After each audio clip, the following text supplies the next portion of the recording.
Olá, querida família do Conexão Espírita. Hoje iniciamos o estudo de um tema que toca diretamente o coração da nossa existência, a fatalidade, conforme abordada por Allan Kardec em O Livro dos Espíritos, nas perguntas 851 a 867, dentro da Lei de Liberdade. Como se trata de um assunto extenso e cheio de detalhes importantes, optamos por dividi-lo em 2 episódios, para que possamos aprofundar com calma e clareza os ensinamentos dos espíritos sobre destino, provas escolhidas e o papel do nosso livre-arbítrio diante dos desafios da vida. Nesta primeira parte, vamos refletir sobre as aparentes injustiças da vida, a influência espiritual e os limites reais da fatalidade. E para encerrar, deixamos uma frase inspiradora de Chico Xavier, que nos convida à confiança e à perseverança. Ainda que eu pudesse voltar atrás, nada mudaria, porque o caminho é para frente e a vida pede passagem. Fiquem conosco, compartilhem com os amigos e até o próximo Conexão Espírita.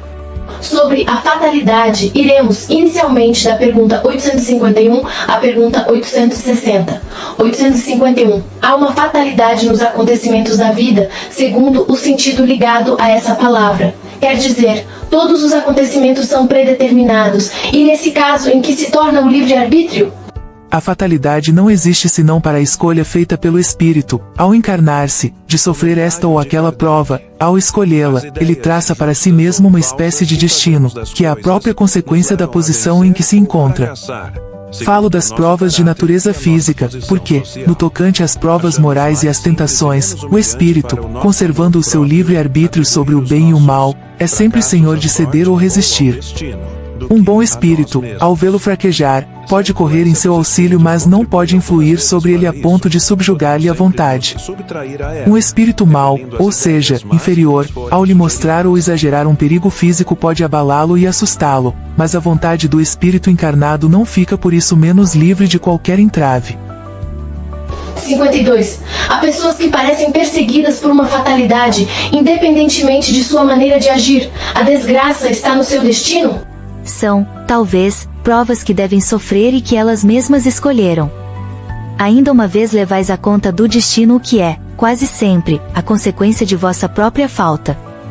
Em meio dos males que te afligem, cuida que a tua consciência esteja pura e te sentirás mais ou menos consolado.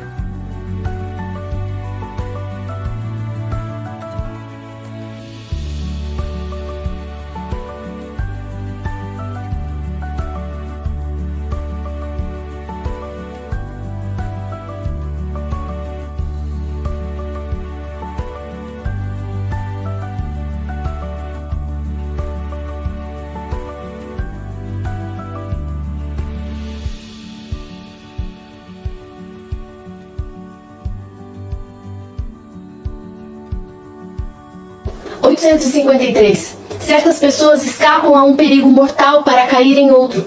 Parece que não podem escapar à morte. Não há nisso fatalidade? Fatal, no verdadeiro sentido da palavra, só o instante da morte. Chegado esse momento, de uma forma ou de outra, a ele não podeis furtar-vos. Pergunta 853-A.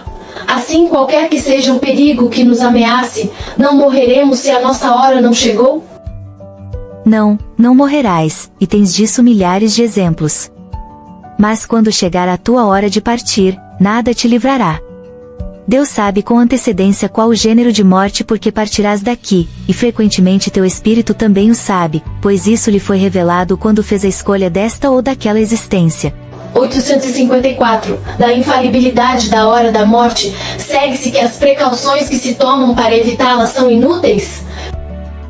Não, porque as precauções que tomais vos são sugeridas com o fim de evitar a morte que vos ameaça, são um dos meios para que ela não se verifique.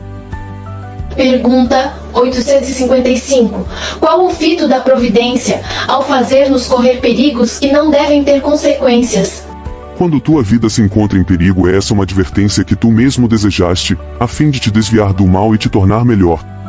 Quando escapas a esse perigo, ainda sob a influência do risco por que passaste, pensas com maior ou menor intensidade, sob a ação mais ou menos forte dos bons espíritos, em te tornares melhor. O mau espírito retornando, digo mal, subentendendo o mal que ainda nele existe, pensas que escaparás da mesma maneira a outros perigos e deixas que as tuas paixões se desencadeiem de novo. Pelos perigos que correis, Deus vos recorda a vossa fraqueza e a fragilidade de vossa existência. Se examinarmos a causa e a natureza do perigo, veremos que, na maioria das vezes, as consequências foram a punição de uma falta cometida ou de um dever negligenciado. Deus vos adverte para refletirdes sobre vós mesmos e vos emendardes. Ver os itens 526 a 532, asterisco. 856. O espírito sabe, por antecipação, qual o gênero de morte que deve sofrer? Sabe que o gênero de vida por ele escolhido o expõe a morrer mais de uma maneira que de outra. Mas sabe também quais as lutas que terá de sustentar para o evitar, e que, se Deus o permitir, não sucumbirá. 857. Há homens que enfrentam os perigos dos combates com uma certa convicção de que a sua hora não chegou. Há algum fundamento nessa confiança? Com muita frequência o homem tem o pressentimento do seu fim, como pode ter o de que ainda não morrerá. Esse pressentimento lhe é dado pelos seus espíritos protetores, que desejam adverti-lo para que esteja pronto a partir ou reerguem a sua coragem nos momentos em que se faz mais necessário. Também lhe pode vir da intuição da existência por ele escolhida, ou da missão que aceitou e sabe que deve cumprir. Ver itens 411 a 522. 858. Os que pressentem a morte geralmente a temem menos do que os outros? Por quê? É o homem que teme a morte, não o espírito.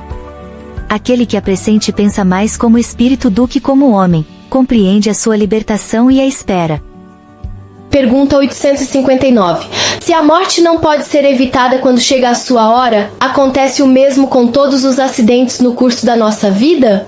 São, em geral, coisas demasiado pequenas, das quais podemos prevenir-vos dirigindo o vosso pensamento no sentido de as evitardes, porque não gostamos do sofrimento material. Mas isso é de pouca importância para o curso da vida que escolhestes. A fatalidade só consiste nestas 2 horas, aquelas em que deveis aparecer e desaparecer neste mundo. 859-A. Há fatos que devem ocorrer forçosamente e que a vontade dos espíritos não pode conjurar? Sim, mas que tu, quando no estado de espírito, viste e pressentiste, ao fazer a tua escolha. Não acredites, porém, que tudo o que acontece esteja escrito, como se diz. Um acontecimento é quase sempre a consequência de uma coisa que fizeste por um ato de tua livre vontade, de tal maneira que, se não tivesses praticado aquele ato, o acontecimento não se verificaria. Se queimas o dedo, isso é apenas a consequência de tua imprudência e da condição da matéria.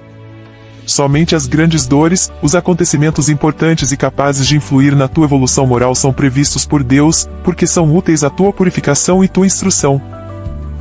E a pergunta 860. Pode o homem, por sua vontade e pelos seus atos, evitar acontecimentos que deviam realizar-se e vice-versa?